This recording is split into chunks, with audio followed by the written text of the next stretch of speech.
خوش آمدید پروگرام تسلیس توحید میں آپ کا ہوسٹ پاسٹر شاہد آپ کو ایک دفعہ پھر خوش آمدید کہتا ہوں۔ ناظرین، بطور مسیحی ہم سب اس دنیا کے لیے باعث برکت ہیں۔ دنیا میں بسنے والے تمام مذاہب، عقائد اور ادیان اپنے رب، اپنے پروردگار کو خوش کرنے کے لیے، اس کے قریب جانے کے لیے اپنے ایمان کے مطابق اور عقیدہ کے مطابق اس کی عبادت اور اس کی بندگی کرتے ہیں۔ بطور مسیحی ہم اس بات پر فخر کرتے ہیں کہ خدا نے ہمیں اپنی حمد، اپنی ستائش کے لیے بنایا ہے۔ ہم سے مراد خدا کی پرستش کرنا، اس کی عبادت کرنا اور اس سے دعا اور بندگی کرنا۔ جس طرح ہم بحیثیت انسان اپنی بات کو دوسرے انسان تک پہنچانے کے لیے مختلف ذرائع ابلاغ کا استعمال کرتے ہیں، بالکل اسی طرح ہم بنی نوع انسان جب اپنی ضروریات، فکروں، بیماریوں اور پریشانیوں میں گھر جاتے ہیں تو ہمارے پاس فقط ایک ہی ذریعہ بچتا ہے، اور وہ ذریعہ دعا کا بچتا ہے۔ جیسا کہ آپ نے جانا کہ آج جو ہمارا موضوع ہے وہ ہے تثلیث اور دعا۔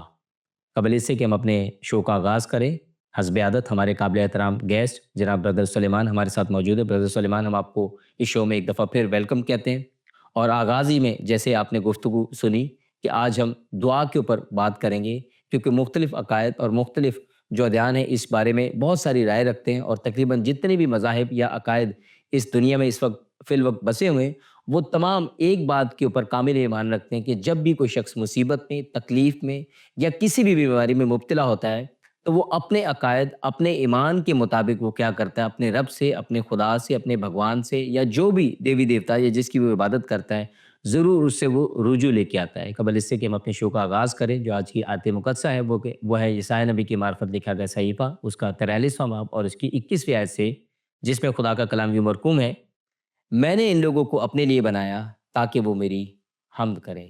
آمین۔ برادر سلیمان، آپ کو ایک دفعہ پھر وارم ویلکم کہتے ہیں اس خوبصورت شو اور اس خوبصورت موضوع کے اوپر بات کرنے کے لیے، کیونکہ یہ موضوع بحیثیت مسیحی میرے لیے بڑا باعث فخر ہوتا ہے، کیونکہ ہم مسیحیوں کے لیے جو سب سے بڑا ہتھیار یا سب سے بڑا جو ٹول ہے وہ دعا ہی ہے، اور جب کبھی بھی ہم مسیحی کسی بھی مشکل میں، پریشانی میں پھنستے ہیں تو ہم دعا ہی کا سہارا لیتے ہیں۔ میں چاہوں گا تھوڑا سا آپ اقتباس کریں، اس کے بعد پھر ہم اپنی گفتگو کا آغاز کریں گے۔ جی، بہت بہت شکریہ پادری صاحب۔ اور آپ نے جو تعارف دیا اس میں آپ نے عملی پہلو بتایا دعا کا، کہ لوگ دعا کرتے ہیں مصیبت میں یا شفا کے لیے۔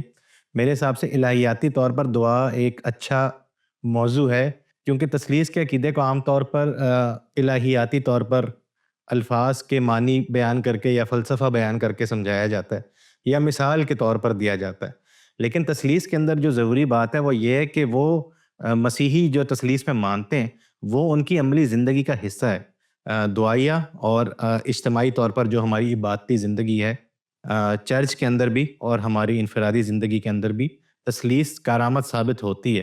تو آج کا جو یہ موضوع ہے وہ یہ بہت دلچسپ ہے، کیونکہ اس میں ہم دیکھیں گے کہ دعا کیسے کی جاتی ہے ایک خدا سے جو ثالوث ہے، یا تثلیث کے عقیدے کو مانتے ہوئے مسیحی لوگ دعا کیسے کرتے ہیں، اور پھر وہ دعا جو ہے وہ جو محض توحید ہے اس سے کس طرح فرق ہوتی ہے۔ میرے اندازے کے مطابق یہ تو ایک بنیادی ٹاپک ہے جس پہ اکثر گفتگو نہیں ہوتی، بلکہ بالکل بھی نہیں ہوتی، لیکن تثلیث کے ساتھ دعا کا جو تعلق ہے میرے خیال سے اس کو زیادہ ہمیں بیان کرنا چاہیے۔ بالکل۔ اچھا بردر سلیمان، ابھی آپ نے ذکر کیا واحد خدا کا، ایک سوال جو ذہن میں آتا ہے کہ کیا مسیحی دعا شرک ہے؟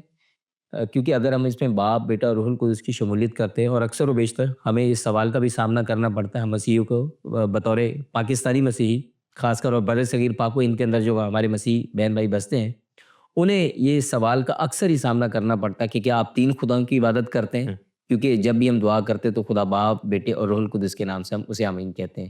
اس کے اوپر میں چاہوں گا کہ آج تھوڑی سی ہم روشنی ڈالیں کتاب مقدس کی الہام سے اور ان کے ریفرنسز سے، کہ کیا واقعی یہ بات حقیقت پر مبنی ہے کہ کیا مسیحی دعا شرک ہے؟ اس کا مختصر جواب یہ ہے کہ مسیحی دعا شرک نہیں ہے۔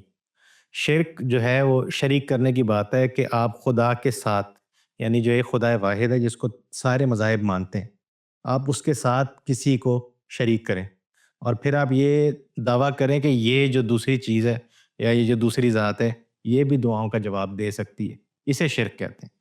تو مسیحی لوگ شرک نہیں کرتے، ایون وہ بھی جو تثلیث میں نہیں بھی مانتے، جو خداوند یسوع مسیح کے نام سے دعا کرتے محض، یہ شرک میں نہیں آتا۔ اس کی بنیادی وجہ یہ ہے کہ ہم یہ نہیں کہہ رہے کہ ہم خدا کے ساتھ مسیح سے دعا کرتے ہیں یا خدا کے ساتھ ہم روح القدس سے دعا کرتے ہیں، بلکہ خدا ہی ہے جو باپ بیٹا اور روح القدس ہے، وہ ایک ہی خدا ہے۔ ہم ایک ہی خدا سے دعا کرتے ہیں، ہم ان کو الگ الگ ضرور پکارتے ہیں، باپ بیٹے روح القدس کو۔ کبھی کبھی دعا کے اندر ہم براہ راست یسوع مسیح کا نام لیتے ہیں، کبھی کبھی روح القدس سے دعا کرتے ہیں، لیکن اس کا مقصد یہ نہیں ہے کہ ہم تین خداؤں سے مخاطب ہیں یا ایک وقت میں ایک خدا سے مخاطب ہیں۔ اس کا مقصد صرف یہ ہے کہ تثلیث کے اندر تین اقانیم ہیں اور ہم تینوں کو مخاطب کرتے ہیں۔ اچھا، کبھی کبھی ہم مخاطب نہیں بھی کرتے تینوں کو، لیکن مسیحی جو دعا ہے اس کا اسلوب یہ ہے کہ ہم اس کے اندر ایک سلسلے کو، ایک سیکوینس کو بیان کرتے ہیں کہ ہم خدا باپ سے دعا کرتے ہیں بیٹے کے نام سے، اور روح القدس جو ہے وہ ہمیں توفیق اور ہمیں وہ ہدایت بخشتا ہے کہ کس طرح دعا کی جائے۔ تو یہ اس کا مختصر جواب ہے کہ مسیحی دعا جو ہے وہ شرک نہیں ہے، لیکن اب اس کے الٹ بھی نہیں ہے، یعنی کہ الٹ اس کا یہ ہے کہ ہم ساتھ ساتھ یہ بھی نہیں کہہ رہے کہ مسیح یا روح القدس جو ہیں وہ باپ سے کمتر ہیں درجے میں یا الوہیت میں۔ یہ وہ بدعت ہے جسے پرانے وقتوں میں ایرینزم کہا جاتا تھا۔ آج موجودہ دور میں جیہو وٹنس یا دیگر ایسے مسیحی فرقے ہیں جو کہتے ہیں کہ مسیح اور روح القدس دونوں وہ مخلوق ہیں، یعنی وہ خدا کی خلق کردہ چیزوں میں شامل ہیں۔ تو بے شک اگر آپ ان کے وسیلے سے بھی دعا کرتے ہیں، وہ خالق نہیں ہے، وہ الوہیت نہیں رکھتے اپنے اندر، وہ صرف خدا کی مخلوق ہے۔ تو جب ہم یہ کہہ رہے ہیں کہ ہم شرک نہیں کرتے ایک طرف، دوسری طرف اس کا مطلب یہ نہیں ہے کہ مسیح جو ہے اس کا درجہ کمتر ہے یا روح القدس کا درجہ جو ہے وہ کمتر ہے۔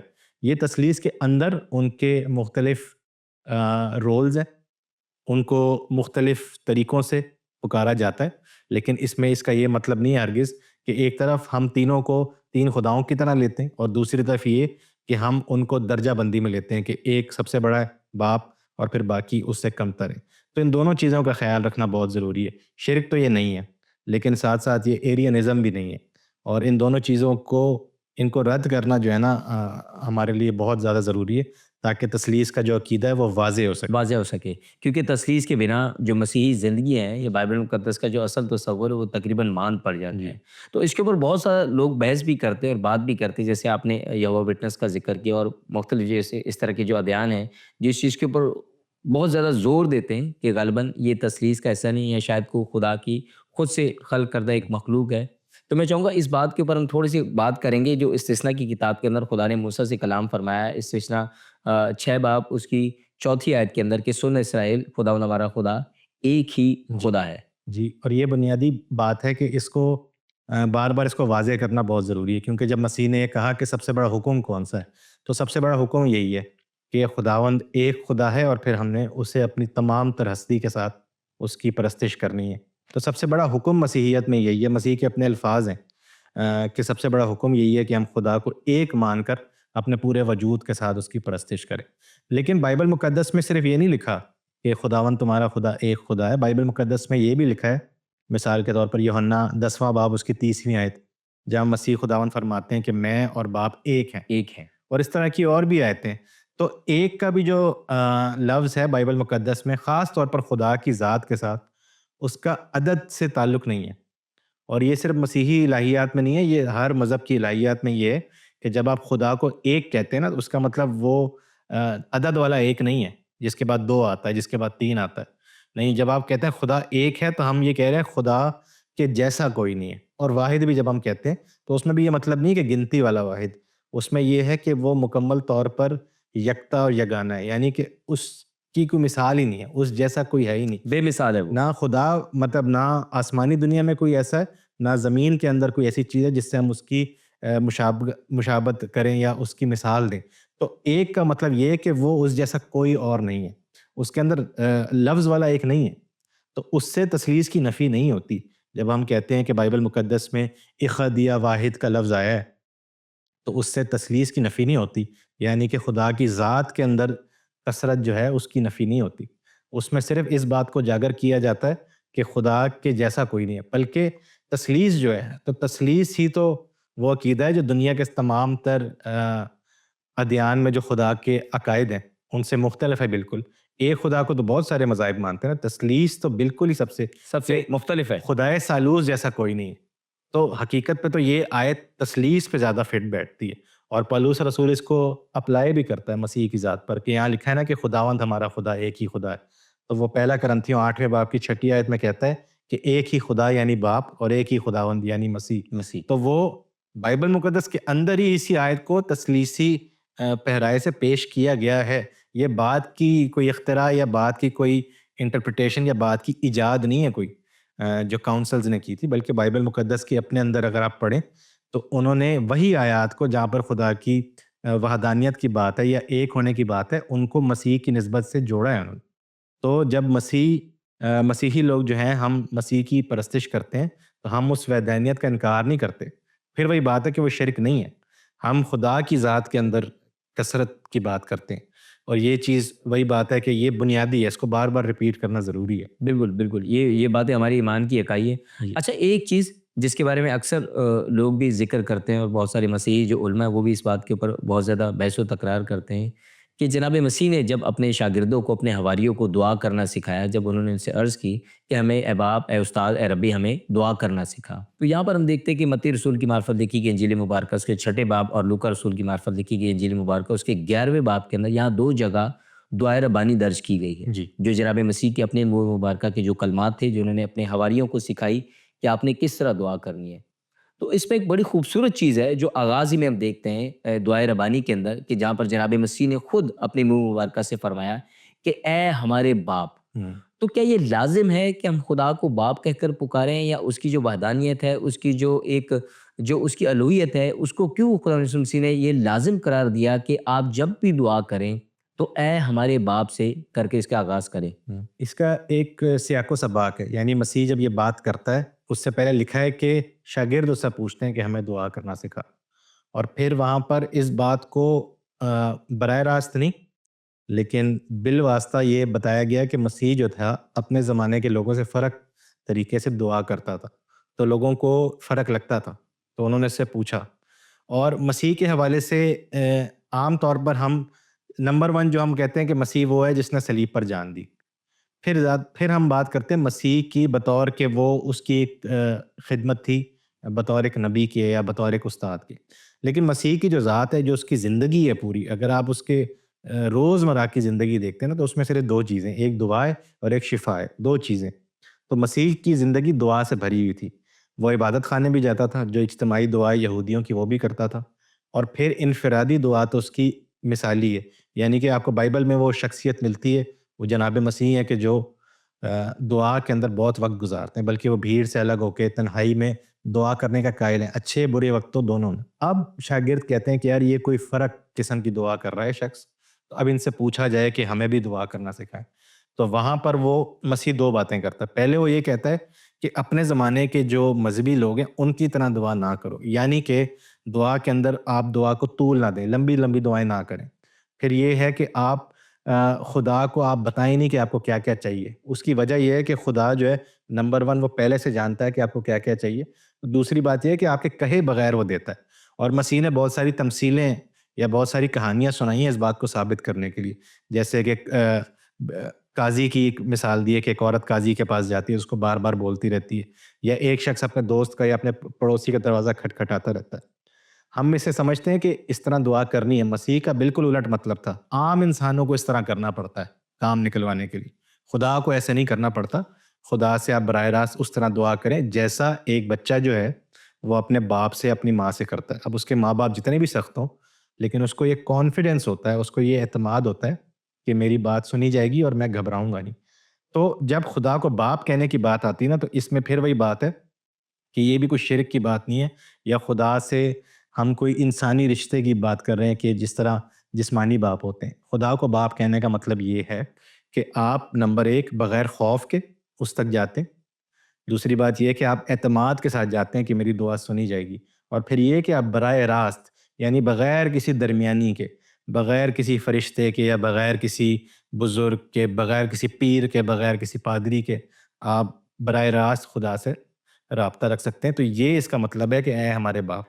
اب اس میں جو مسیحیوں کے لیے سیکھنے والی چیز ہے وہ یہ ہے کہ ہمارے باپ یہ لفظ آیا ہے، تو اس میں انفرادیت نہیں ہے۔ پوری بائبل مقدس میں کہیں پہ بھی مسیح کے علاوہ کسی نے خدا کو میرا باپ نہیں کہا۔ تو یہ ہمیشہ ہمارا باپ ہے، یعنی تمام ایمانداروں کا باپ ہے. لیکن آج ہماری دعاؤں کے اندر جو ہے نا، ہم اس کو ایک پرسنل ایک آپ سمجھ لیں کہ واحد کے صیغے کے ساتھ کہتے ہیں. ٹھیک ہے، میرے باپ. انگریزی میں کچھ لوگ ڈیڈی، فادر کی جگہ ڈیڈی بھی کہتے ہیں. میں نہیں کہہ رہا کہ وہ غلط بات ہے، لیکن یہ ایک اجتماعی ایمان ہے ہمارا کہ خدا ہمارا باپ ہے. مسیحی دعا کے اندر انفرادی بات یہ ہے کہ ہم اس کو باپ کہہ کے مخاطب کرتے ہیں. دوسرے مذاہب میں ایسا نہیں ہوتا. تو اس کے مقصد یہ ہے کہ ہمارا خدا کے ساتھ ایک رشتہ ہے. ہاں، اب اس رشتے کے اندر ہم یہ نہ بھول جائیں کہ وہ خدا ہے. ٹھیک ہے، تو اس کے ساتھ ہمارا ایک خالق اور مخلوق کا بھی رشتہ ہے. تو وہ مسیحیوں کو سیکھنے کی ضرورت ہے. جیسا آپ نے ذکر کیا کہ جناب مسیح کی جو زندگی تھی وہ دو چیزوں کے اوپر منحصر تھی، دعا اور شفا کے اوپر.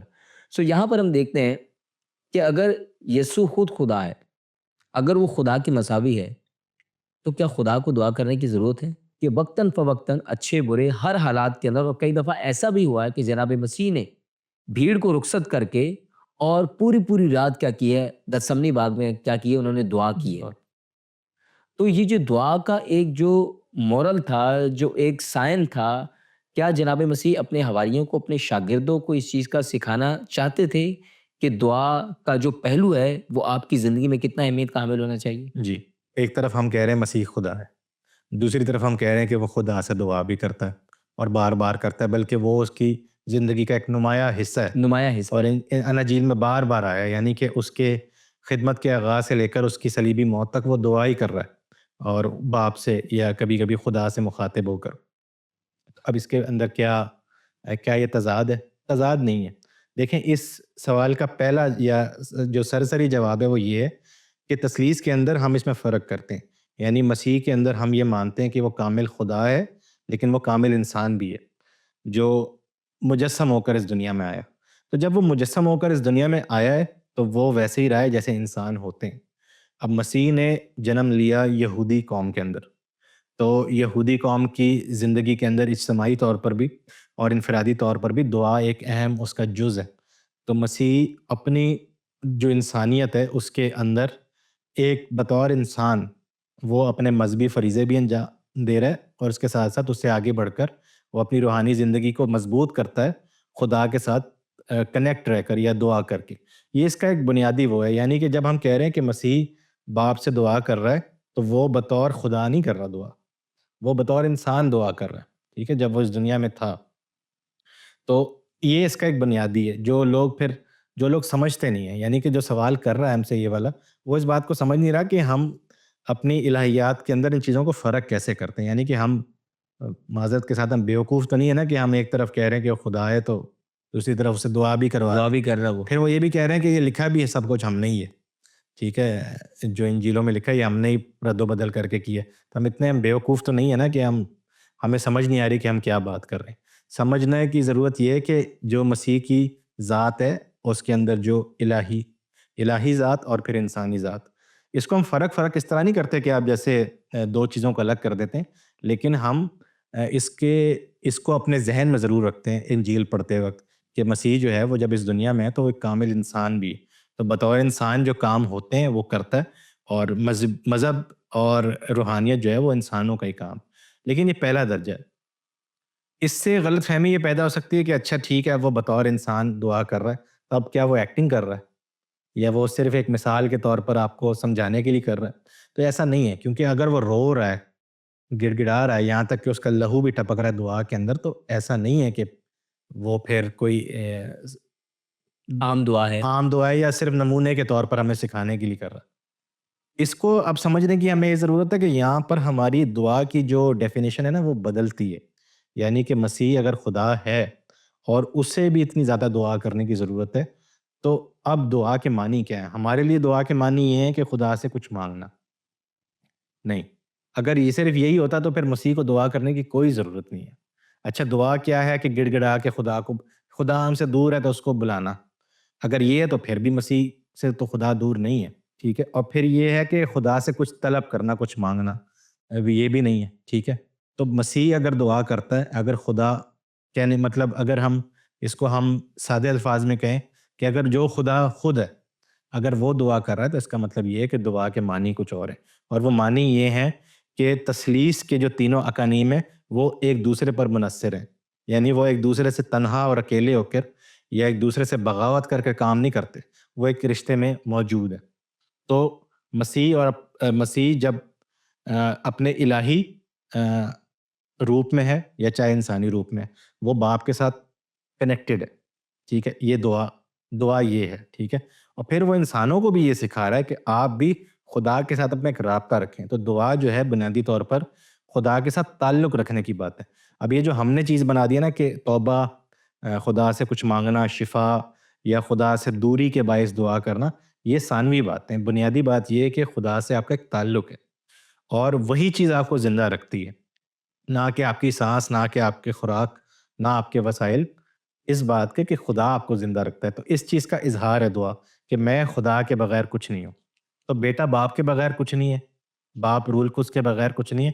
یہ تثلیث میں ان کی آپسی ایک شراکت رفاقت ہے، اور اس کا اظہار ہم لوگ بھی کرتے ہیں بطور مخلوق، کہ ہم بطور مخلوق اپنے خالق کے، اپنے باپ کے بغیر کچھ بھی نہیں۔ تو دعا اس چیز کا اظہار ہے۔ اس لیے مسیح دعا کرتا تھا، اس لیے نہیں کرتا تھا کہ وہ جس طرح ہم عام طور پر انسان دعا کرتے ہیں، بلکہ وہ اپنے اسی تعلق کو ثابت کر رہا ہے، بلکہ اس سے تثلیث کی جو اتحاد ہے وہ ثابت ہوتا ہے، وہ دنیا میں آ کے بھی ٹوٹتا نہیں ہے، کہ مسیح جو ہے وہ پھر تنہائی طلب کرتا ہے کہ میں دعا میں حالانکہ خدا ہر جگہ ہمارے ساتھ ہے، بھیڑ میں بھی وہ ہمارے ساتھ ہے، ہر جگہ ہمارے ساتھ ہے، لیکن ایک تنہائی میں کہ جہاں ہم براہ راست اس کے ساتھ اپنے اتحاد کو ظاہر کریں، تو اس نے بھی ہمیں یہ سکھایا۔ تو تثلیث کے اندر باپ بیٹا رول کو اس کی آپس کی کنیکشن، اور پھر ایمانداروں کی بطور خالق، بطور مخلوق کی اپنے خالق کے ساتھ کنیکشن، یہ ہے دعا۔ مسیح کی دعا میں یہی ہے۔ اس کے اندر یہ بھی بات، یہ کوئی تضاد نہیں ہے کہ وہ خدا کے خود کیوں دعا کرتا۔ اچھا، اسی بات کو آگے لے کر چلیں گے کہ جو بھی آپ نے کی کہ جناب مسیح خود دعا کر رہے ہیں، یہاں پر ایک تصور نظر آ رہا ہے جناب مسیح کی شخصیت کے اندر کہ وہ نہ صرف خود باپ کے ساتھ منسلک رہ رہے ہیں، بلکہ آنے والے وقتوں کے لیے جو ان کے شاگرد ہیں انہیں بھی تیار کر رہے ہیں کہ دیکھو میں جاؤں گا، لیکن میرے بعد آپ نے خدا سے جڑنے کے لیے، خدا سے وابستگی کے لیے میں آپ کو ایک ہتھیار دے کر جا رہا ہوں، دعا۔ ہو سکتا ہے یہ ہتھیار جو تھا اسی طریقے سے جو آگے شاگردوں نے آگے پھر جو ہم ان کی خدمت دیکھتے ہیں، تو جگہ جگہ اعمال کی کتاب میں جب ہم دیکھتے ہیں تو جتنے بھی رسول تھے جب انہوں نے خدمت کی، جن میں پولس رسول بھی آگے، وہ جہاں پر بھی آتے تھے وہ سب سے پہلے دعا کرتے تھے، اور اختتام میں بھی وہ دعا کا لازمی وہاں پر انتظام کرتے تھے تاکہ دعا کریں، اور دعا کے ساتھ کیا کریں، سب کو وہاں سے رخصت کریں۔ جی یہاں پر ایک چیز، ایک سوال اکثر لوگ اٹھاتے ہیں کہ جناب مسیح کے نام سے کیوں دعا کی جائے، جو آغاز میں ہم نے بات کی کہ شاید یہ کہیں شرک تو نہیں ہے کہ اگر جو مسیحی ہیں وہ اس چیز کا اعلانیہ اقرار کرتے ہیں کہ ہم واحد خدا کی عبادت کرتے ہیں، لیکن جب وہ دعا میں آمین کہتے ہیں تو وہ جناب مسیح کے نام سے کہتے ہیں۔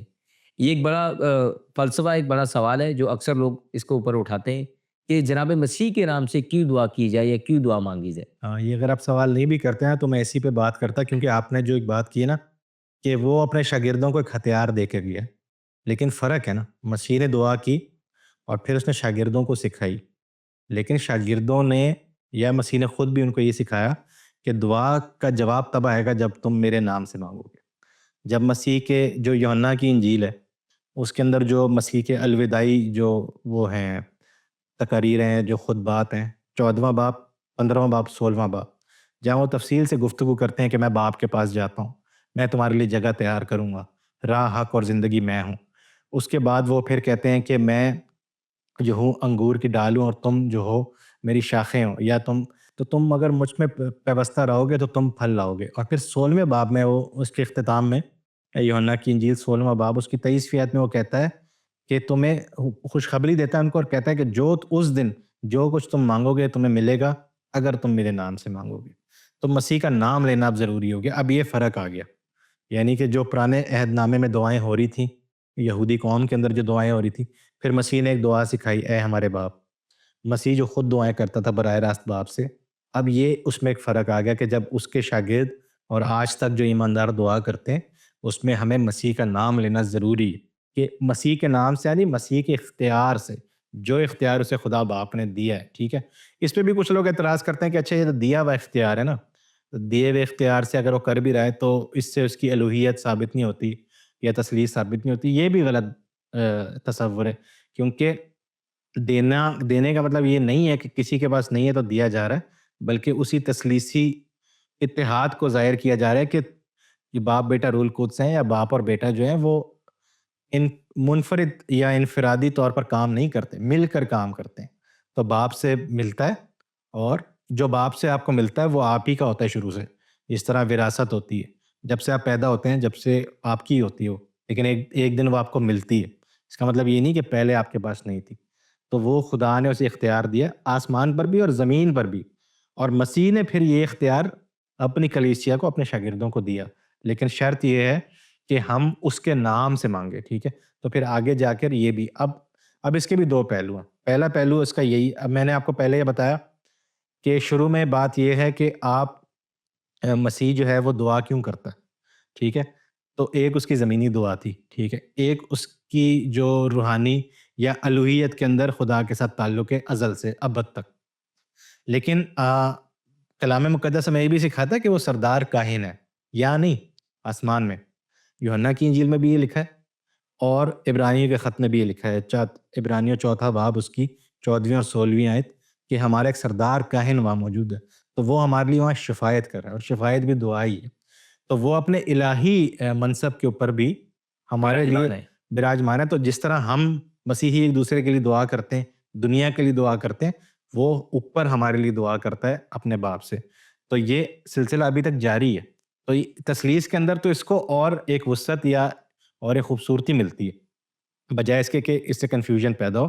تو تثلیث کے اندر ہمیں ایک ایک شخص کا، خدا کا اور انسان کا، کلیسیا کا، پاک روح کا، خادمین کا، سب کا آپ کو کردار الگ الگ نظر آتا ہے، لیکن یہ مل کر کام کرتا ہے تاکہ دعا کے ذریعے جو خدا کے منصوبے ہیں وہ پورے ہو سکیں. بہت شکریہ برادر سلیمان، آپ کی آمد کا، آپ کی قیمتی وقت کا، آپ کی قیمتی ارار کا. ناظرین، آج ہم نے دعا کے اوپر کوشش کی کہ بغور خاص بائبل مقدس کے الہام سے اس موضوع کے اوپر بات کی جائے. گو کہ یہ موضوع، یہ عنوان جو ہے بہت وسیع ہے، اور اس کے اوپر جتنی بھی بات کی جائے وہ کم ہے. یاد رکھیے، دعا میرے لیے، آپ کے لیے بہت افادیت کا باعث بنتی ہے، اور یہ افادیت ہماری نسل در نسل منتقل ہوتی ہے. سو ناظرین، اس پروگرام کو اسی طرح دیکھتے رہیں، اور ہمیں اپنی قیمتی آراء سے ضرور آگاہ کرتے رہیں. خدا آپ کے ساتھ ہو. God bless you all.